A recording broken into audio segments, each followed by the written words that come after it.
Bonjour à tous. Est-ce que vous connaissez cet homme? Ah, ici c'est une photo de 2007, peut-être que ce sera plus parlant si je vous montre celle-ci. Bravo à ceux qui l'ont reconnu, et pour tous les autres, peut-être que ce sera plus parlant si je vous montre ceci. Bravo si vous aviez la bonne réponse, il s'agit effectivement d'Yves Le Blévêque.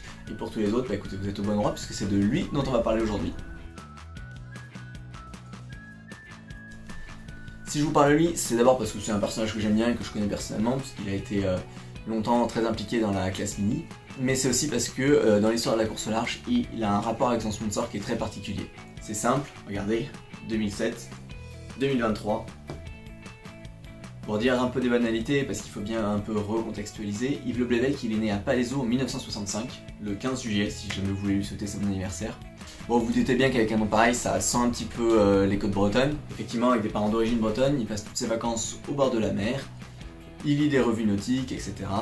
Mais bon, si toutes les personnes qui font d'optimistes et lisent Oise des Voiliers devaient avoir un ultime, ça ferait beaucoup de monde sur l'eau. À ce stade, le petit Yves, il a envie de faire du bateau, mais il sait pas trop comment y arriver. Pour l'instant, c'est juste un jeune banlieusard qui fait le con, à tel point que ses parents trouvent que ce serait plutôt une bonne idée qu'il aille prendre l'air un peu loin des banlieues parisiennes. Il envoie donc passer son lycée et son bac à La Rochelle. Bon, c'est pas mal, on s'est déjà un peu rapproché de la mer, c'est un premier move plutôt intelligent parce qu'on veut travailler dans le nautisme. D'abord, il monte un chantier naval, puis un magasin d'accastillage, puis il bosse un petit peu avec Charlie Capel, et il se construit une petite vie proche du nautisme, mais pas encore dans la course au large. Mais en 2000, il va se passer plusieurs choses qui vont lui faire un électrochoc. Des petites choses pas très cool, puisqu'il a sa femme qui s'en va, sa maison qui brûle, et que dans le chantier dans lequel il est en train de travailler actuellement, on lui dit « Niet, t'es boat builder et jamais tu feras partie de l'équipe navigante ». Tout ça, ça lui fait réaliser qu'il est un peu en train de passer à côté de quelque chose. Alors, on y est, on va pouvoir passer aux choses sérieuses. Vu qu'il a plus rien à perdre, c'est à ce moment-là qu'il se décide à acheter un Mini. Un proto, le numéro 151, un plan finaux de 1995. Il a 35 ans et il commence sa carrière de coureur. Le 151, c'est un bateau qui, avant d'être mené par Yves, a déjà un beau palmarès et il va l'emmener à la 5e place de la Mini Transat 2001. À la fin de cette Mini Transat, il a qu'une envie, c'est de continuer. Alors il appelle un copain qui travaille sur Geronimo pour faire partie de l'équipe navigante. Mais le gars lui dit, bah j'ai plus de place sur mon bateau, mais appelle Bruno Perron, il est en train de monter un projet pour tenter le trophée Jules Verne sur Orange. Et là, notre cher Yves Le Blévêque va se faire accepter pour faire partie de l'équipage de Orange et tenter le trophée Jules Verne sur un maxi. Ce qu'il faut bien comprendre, c'est qu'après la Mini Transat 2001, qui arrivait à Salvador de Bahia, il avait traversé l'équateur en octobre, il rentre en France et il retraverse l'équateur en février à bord d'un maxi avec à son bord Bruno Perron, Sébastien Josse, Jean-Baptiste Éperon, que des grands noms de la course au large. Et ensemble, ils vont attraper le record autour du monde, 64 jours. Alors aujourd'hui, il a été largement battu, mais à l'époque, c'était une sacrée performance. Pour autant, il abandonne pas le Mini, puisqu'en 2005, il repart sur une Mini Transat avec le même bateau, le numéro 151. Mais alors qu'il est en tête au 14e jour, le 22 octobre, il démate. Du coup, il doit abandonner, et avec l'aide d'un bateau accompagnateur, il va établir un virement de fortune et ramener le bateau à Bahia par ses propres moyens. Ce genre de contretemps, c'est toujours un peu démoralisant. Du coup, qu'est-ce qu'il va se faire? Il va abandonner la voile et se mettre à la belote. Du coup, il va aller voir son sponsor et en 2006, construire son propre bateau sur plan Lombard. Ce sera le Mini 624. On va résumer l'année 2006 et 2007 assez rapidement puisqu'il va à peu près tout gagner. 3ème sur l'Open de Michelet en 2006, 1er sur la Mini Barcelona, 1er de la Pornichet Select 2007, 2ème de l'Open de Michelet 2007, 1er du Trophée Map 2007, 1er de la Transat. Et pour ceux qui connaissent, évidemment, vainqueur de la Mini Transat 2007. Yves, en panne de radio, ne savait pas qu'il était en tête.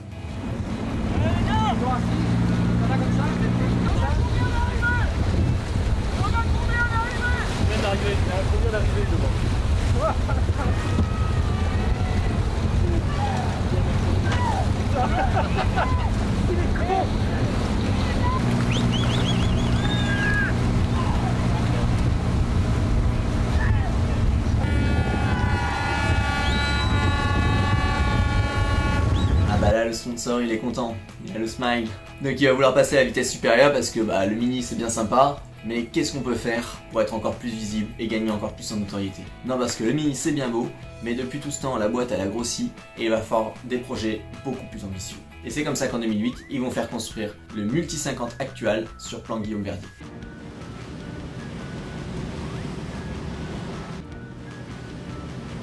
Alors ils se font un peu surprendre par la machine au début parce que sur leur première Transat Jacques Vabre avec Jean Le Cam, le bateau va se retourner après même pas un jour de course. Alors là, on va avoir une scène mémorable avec un Jean Le Cam à califourchon sur sa coque centrale retournée en train de donner une interview aux journalistes. Je vous montre cette petite séquence qui m'a toujours fait délirer. Une vedette SNSM prend en remorque le trimaran retourné. Actual est mis au mouillage devant Cherbourg. Bah écoute, on était sous le Génac, tranquille, et puis entre 3 et 5 secondes, on s'est retrouvé sur le toit. C'était hyper rapide, quoi. J'ai jamais vu ça. Mais tu vois, il se passe rien, t'es tranquille, et blanc, tout d'un coup, voilà. Le bateau a-t-il heurté une épave ou autre chose? S'est-il fait un croche-pied tout seul? À voir l'étrave pliée, on pourrait penser que celle-ci, ayant cédé brusquement pour une cause quelconque, a agi comme un hydrofrein puissant. Maintenant qu'ils ont compris que ces bateaux ça pouvait se retourner, ils vont être un peu plus prudents. Il va gagner le Tour de Belle-Île, il va gagner le Grand Prix de Douarnenez en 2011, et il va remporter la Transat Jacques Vabre 2012 avec Sam Manuar. Il va continuer d'enchaîner les belles performances jusqu'à la Route du Rhum 2014 où il finira 4ème multi 50. Il va vendre son bateau à Armel Tripon et c'est avec ce bateau qu'Armel Tripon remportera la Route du Rhum 2018. Ce bateau il continue de naviguer, il est actuellement aux mains de Luc Berry sous le nom Le Rire Médecin. Il a juste eu un flotteur arraché lors de la dernière Transat Jacques Vabre. Fin de la petite digression, on revient sur Actual qui vient encore de franchir une nouvelle étape. Là, Actual il est venu voir Yves Le Blévesque, il lui a dit cette fois on veut vraiment exister. On veut ce qui se fait de mieux dans le monde de la course au large.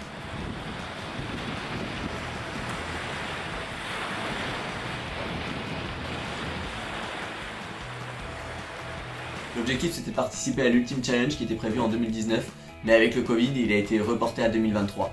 Pour préparer ce défi, il va se lancer dans un record autour du monde à l'envers, c'est-à-dire contre les vents et les courants. Pour vous expliquer, je vous mets une petite carte avec les vents aujourd'hui. Alors là on est en France, en Atlantique, on arrive dans l'hémisphère sud et on se rend compte que dans cette zone-là, les vents ils vont d'ouest en est, et donc si on suit tous ces vents on est au portant, et en bateau c'est quand même beaucoup plus confortable. Maintenant si on le fait à l'envers, ça veut dire qu'il va se taper du près, du près, du près, du près, du près et encore du près. C'est beaucoup plus exigeant physiquement et beaucoup plus contraignant pour le bateau et ça explique pourquoi il y en a aussi peu qui l'ont tenté. A tel point que le record depuis 2004 il est toujours détenu par Jean-Luc Van den Ende et qu'ils ne sont que 4 à avoir bouclé le tour depuis la création du défi. Mais bon, revenons à notre cher Yves Le Blévesque qui en 2017 part pour tenter sa chance sur ce tour du monde. Il fait une très belle descente de l'Atlantique jusqu'au Cap Horn, qui est le point le plus sud des Amériques, et c'est un peu le point de passage obligatoire parce qu'il n'y a pas beaucoup de place entre la terre et les glaces, et à cet endroit il va se faire cueillir par des vents violents. Je vous laisse un petit extrait où il raconte ce passage. Bon, il y avait ces 24-48 heures dures à passer, puis au bout de 6 heures, le bateau est retombé dans une vague, ça fait crack. Même pas un crack assez franc, mais un petit comportement inhabituel.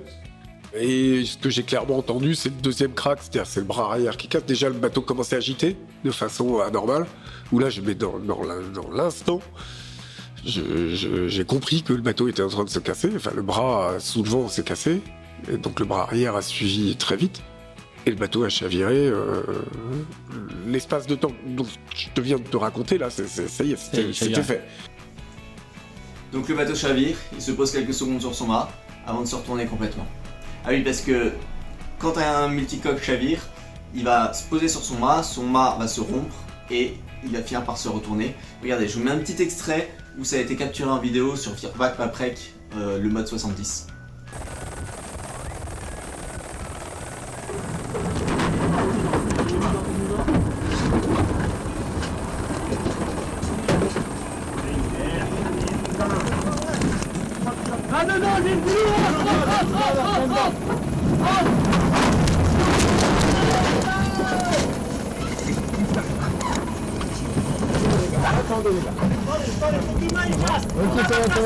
Restez là. Il nous rentre à l'intérieur.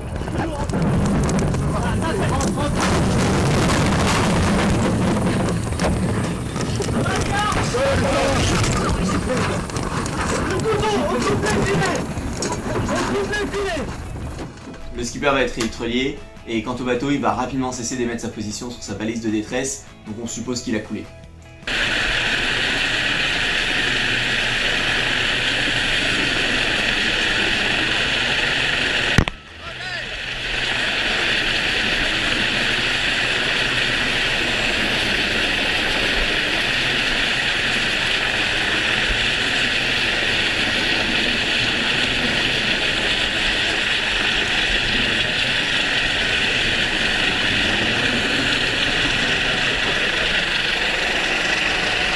moment-là, il faut avoir une très bonne relation avec son sponsor, parce que quand tu vas le voir pour lui dire que tu as coulé un ultime, tu as intérêt à bien t'entendre avec lui pour aller le voir. Mais Samuel Tual et son entreprise actuelle, ils connaissaient les risques lorsqu'ils se sont engagés dans le sponsoring de la voile, et ils sont prêts à assumer leur part.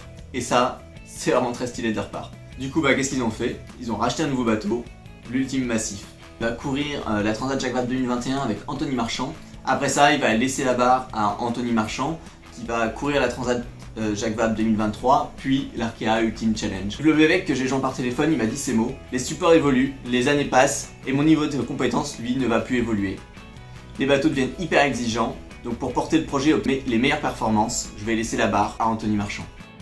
Voilà ce qu'il y avait à dire sur cette personnalité, j'espère que cette vidéo vous a plu et que vous avez pu y apprendre des choses. Merci à tous de m'avoir suivi, n'hésitez pas à me faire vos retours dans les commentaires, à me dire s'il y a des choses qui restent à améliorer, s'il y a des sujets que vous voulez que je traite, et si ce sujet-là vous a intéressé, n'hésitez pas à vous abonner, et on se revoit très vite, je l'espère, à bientôt.